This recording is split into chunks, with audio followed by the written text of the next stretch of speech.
Discuss करना है digestion in mouth कि माउथ में किस तरह की डाइजेशन होती है। माउथ के अंदर मैकेनिकल प्लस केमिकल डाइजेशन होती है, यानी इस तरह की डाइजेशन भी होती है जिसमें एंजाइम्स इन्वॉल्व नहीं होते, और इसी तरह की डाइजेशन भी होती है जिसमें एंजाइम्स इन्वॉल्व होते हैं। देखते हैं मैकेनिकल डाइजेशन कैसे होता है। यहाँ पे जो मैकेनिकल डाइजेशन होती है, मैकेनिकल डाइजेशन, तो मैकेनिकल डाइजेशन ये टीथ के जरिए होता है। चूंकि टीथ के जरिए हम चीविंग ऑफ फूड करते हैं, हम खुराक को चबाते हैं। This process is known as mastication, यानी chewing of food is called mastication. अब देखिए इस मेस्टिकेशन का काम क्या है। इसमें बड़े बोलस को, बड़े नवाले को छोटे छोटे पीसेस में कन्वर्ट करना है, इसको मैनेजेबल फॉर्म में लाना है ताकि इस पे एंजाइम सही तरह एक्शन कर सके और हम इसको नीचे माउथ तक लेके जा सके। सो टीथ के जरिए जो डाइजेशन होती है, इसमें हम बड़े बोलस को छोटे छोटे पीसेस मैनेजेबल फॉर्म में लाते हैं। हमारे माउथ में टोटल 32 टीथ होते हैं, जिनमें 16 अपर जॉ में और 16 लोअर जॉ में होते हैं। लेकिन ये टीथ 4 किस्म के होते हैं।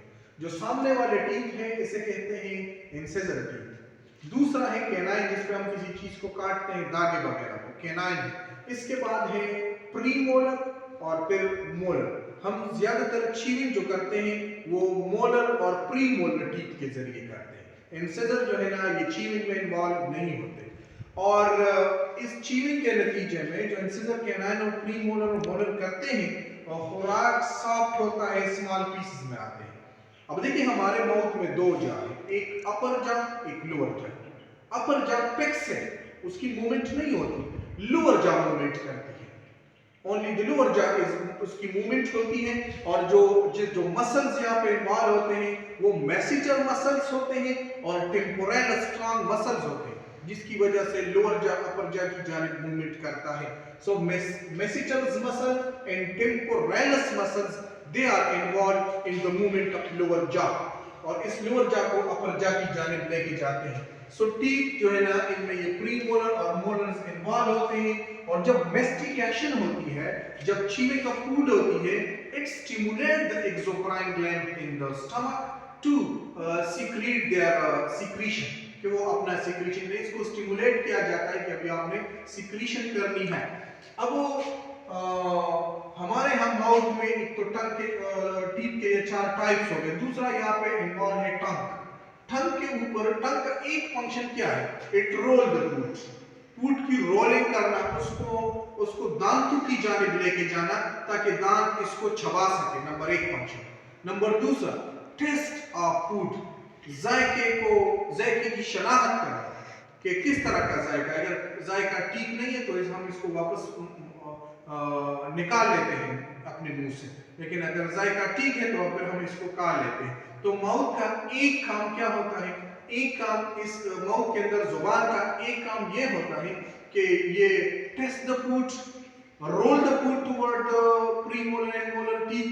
एंड नंबर 3 जो है ना, इस पे इब्नर ग्लैंड प्रेजेंट होता है, और इसी इब्नर ग्लैंड में लिंग्वेट लाइपेज एंजाइम्स खारिज करना होता है, जिसका काम लिपिड्स की डाइजेशन करनी होती है, उस इब्नर ग्लैंड का, जो हमारे माउथ के डॉर्सल सरफेस पे प्रेजेंट होता है। इसके अलावा माउथ के अंदर स्लाइवरी ग्लैंड्स होते हैं। स्लाइवरी ग्लैंड्स हमारे माउथ में 3 पेयर्स में प्रेजेंट होते हैं। क्या प्रेजेंट, इसके टोटल कितने, 3 पेयर, यानी ये 6 होते हैं। एक सब मैंडिबल रीजन में, यहाँ पे मैंडिबल रीजन के नीचे सब मैंडिबल्स में, दूसरा सबलिंगुअल माउथ के रीजन पे, और तीसरा पैरोटिड अपर जो है ना प्रेजेंट होता है। और ये 3 होते हैं, और ये तीनों एक्सोक्राइन है। एक्सोक्राइन का मतलब है इसका अपना डक्ट होता है, डक्ट के जरिए इनकी सिक्रीशन होती है। और इसी ये जो these salivary gland secrete saliva, in salivary gland ने सलाइवा लुगाब ये सिक्रीट करते हैं। लुगाब और सलाइवा के दो मेजर फंक्शंस होते हैं। नंबर 1 सॉफ्ट द फूड, खुराक को नरम करना। Number 1 soft the food.